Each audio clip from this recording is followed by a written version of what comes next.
बहुत दिनों से खबर थी कि अमेरिका चाहता है कि इंडिया नेटो का मेंबर बने, लेकिन अभी इंडिया के फॉरेन मिनिस्टर डॉक्टर जयशंकर ने एक बड़ी स्टेटमेंट दी है। उन्होंने ये बोला है कि नेटो जैसी ऑर्गेनाइजेशन या मिलिट्री अलायंस इंडिया के लिए सूटेबल नहीं है। नया ट्रक और उसकी एक नई बत्ती वो इंतजार कर रही है, और वो इंतजार कर रही है क्योंकि प्राइम मिनिस्टर मोदी जा रहे हैं अमेरिका। स्टेट विजिट इनका पहला है अमेरिका का 9 सालों में। अच्छा, अब उसमें ऐलान क्या होना है? उसमें जनाब ये ऐलान होने जा रहा है, एक नई ट्रक की बत्ती है, और वो ये है कि नेटो प्लस एक का दर्जा दे दिया जाए इंडिया को। कि ये जो हिंदू है ये किसी चाइनीज को, किसी अमेरिकन को, किसी यूरोपियंस को अगले 25 से 50 साल में बहुत पीछे छोड़ के जाने वाला है। अपने आप को ज़्यादा अक्लमंद समझना, जो कि पाकिस्तानियों की आमतौर पर आदत है कि उन्हें लगता है कि उनके अपने अलावा और किसी को पता नहीं। उसकी वजह ये है कि इनको कभी हिस्ट्री में सुकून नसीब ही नहीं हुआ। अच्छा, ये 75 साल पिछले जब उनको वो पुरसुकून तरीके से वो कर रहे हैं, तो आपको पता है वो दुनिया के हर शोबे में जाके लीड कर रहे हैं। ठीक हो गया। ठीक है, और वो मजीद करने जा रहे हैं। जो डॉलर है वो 300 क्रॉस कर चुका है तमाम। हमने 10,000 बंदा पकड़ा हुआ है। हमने हिंदुओं से इसलिए पाकिस्तान बनाया था कि अल्हम्दुलिल्लाह अल्हम्दुलिल्लाह मुसलमान है, और मुसलमान होने का मतलब हम क्लासलेस हैं। जिसने कलमा पढ़ लिया वो बराबर हो गया। मगर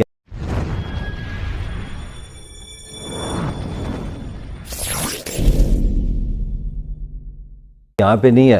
उनके ऊपर जंग मुसल्लत कर दी गई। कभी इन्वेडर्स आए ना, आप एज मुस्लिम हाँ, वो कभी कोई आ रहा है, कभी कोई आ रहा है। ठीक है, वो यहाँ आके जो है वो उनकी खवातीन को वो कर रहा है, बेइज्जत कर रहा है। मैं तो ये भी कहूँगा कि अगर मेरे बड़ों ने कहीं कलमा पढ़ा था, वो डर के पढ़ा था। उनको पता था कि मेरी इज्जत जो है महफूज नहीं है, मेरी जायदाद जो है वो महफूज नहीं है। अभी हम बन क्यों नहीं पा रहे? बस यार कुछ हम वो जो हमें करना चाहिए वो हम नहीं करते हैं ना। ठीक है, क्या करना चाहिए यही तो पूछ रहा हूँ। देखो मैं इंडिविजुअल लेवल पे अगर मैं बात करूँ, ठीक है, हर शख्स जो है जिसके लिए वो नेचुरली इनक्लाइंड है या जो भी, उसको वो करने का मौका मिले। ठीक है, और वो उसका मौका निकाले और वो उसको करे। आप पूरी की पूरी कौम जो है वो आप वो उसमें तरक्की में चले जाएंगे। ठीक है, ये इंडिविजुअल लेवल पर ऐसे ही है।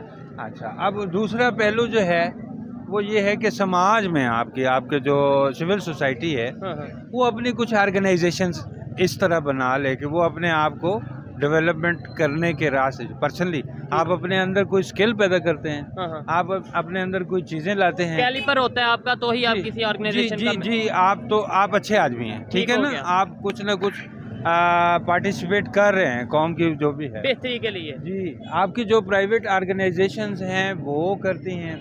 अब दूसरी ऑर्गेनाइजेशन की शक्ल गवर्नमेंट बन जाती है। ठीक है, उससे आगे अगर आप जाएं तो उसमें आपकी वो जो जिसको आप इस्टेब्लिशमेंट कहते हो, ठीक है, उससे आगे जाएं तो आपकी रियासत आ जाती है। ऐसे ही है। ठीक है, ये बेसिकली ह्यूमन ऑर्गेनाइजेशन की ही शक्लें हैं। बिल्कुल ऐसे ही ठीक है, लेकिन आपको नहीं लगता, सॉरी आपकी बात को काटा, कि हमारी इंडिविजुअल से लेकर और जितनी भी आपने स्टेट बताई हैं कि आप इंडिविजुअल, फिर गवर्नमेंट, फिर इस्टेब्लिशमेंट, फिर जो भी, वो सब डिस्टर्ब हुई पड़ी हैं आज के टाइम पे।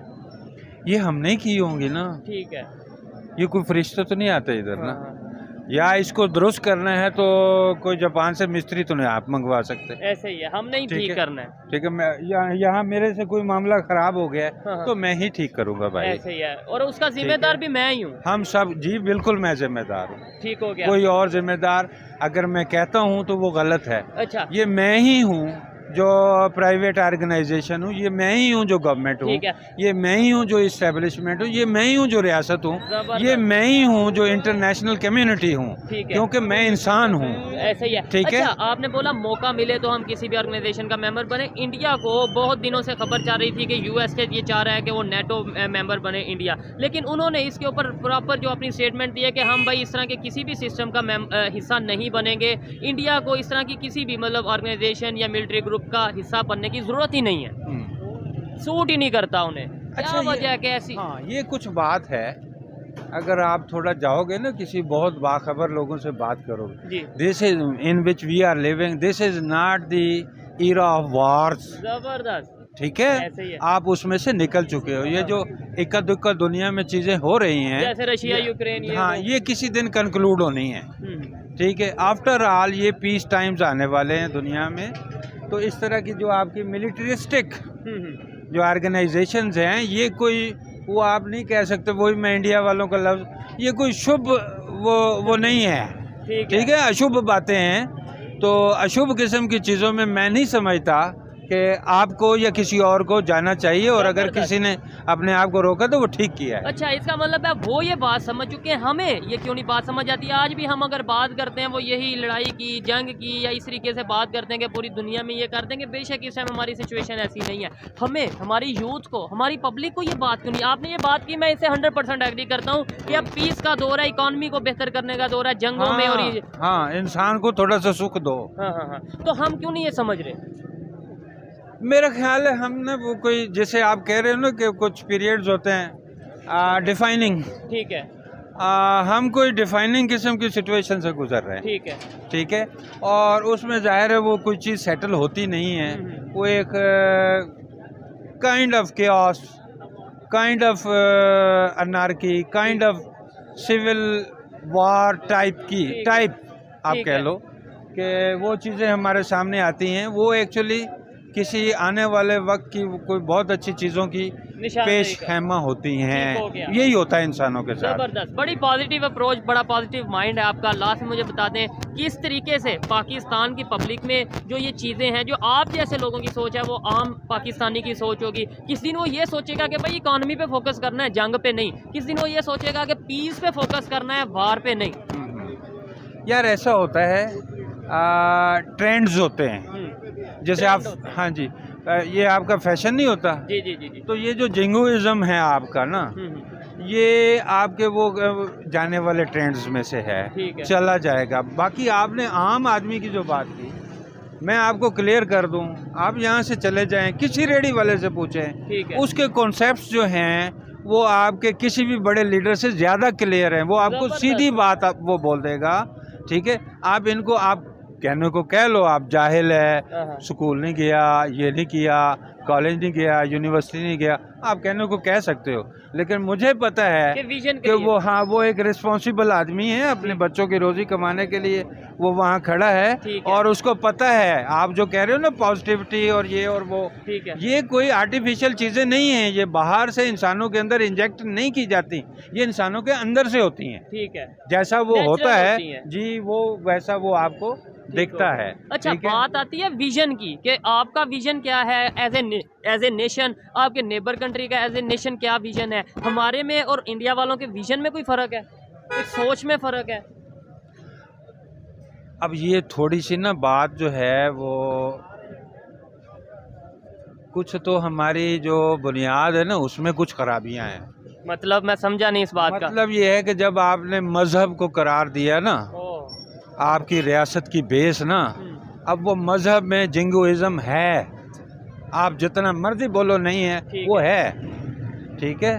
तो अब उन्होंने सेकुलरिज्म को प्रमोट किया या उसके ऊपर प्रमोट किया, जिंगोइज्म उनके यहाँ भी आया है, but that has come as reaction, ठीक है ना। जो बाहर से इन्वेडर्स आए, उन्होंने जो कुछ in the annuls of history, जो कुछ उनके साथ उन्होंने किया है, ठीक है, उसका रिएक्शन है वो। ये बात बिल्कुल सीधी सीधी है। खुद जब हुक्मरान तबकात ने आज भी कहा है कि IMF ने जितना हर टाइम हमें दिया है, इतना तारीख में किसी मुल्क को नहीं दिया, तो इसके बाद फिर सोचने की बात क्या रह जाती है? ये तो एक क्लियर किस्म की स्टेटमेंट है कि आपको एक स्पेसिफिक तरीके से डील किया जा रहा है और उसकी स्पेसिफिक रीजंस है, और उसकी स्पेसिफिक रीजंस आपकी जो है वो खारजा पॉलिसी की कंप्लीट जो है वो नाकामी है। अभी रिसेंटली आपके जो डॉक्यूमेंट लीक्स हुए हैं या ऑडियो लीक्स हुई हैं, उसमें ये चीज़ें खुल के सामने आई हैं कि आपने ये तय कर लिया कि हम जो इंटरनेशनल कोल्ड वार है उसमें चीन का साथ देंगे।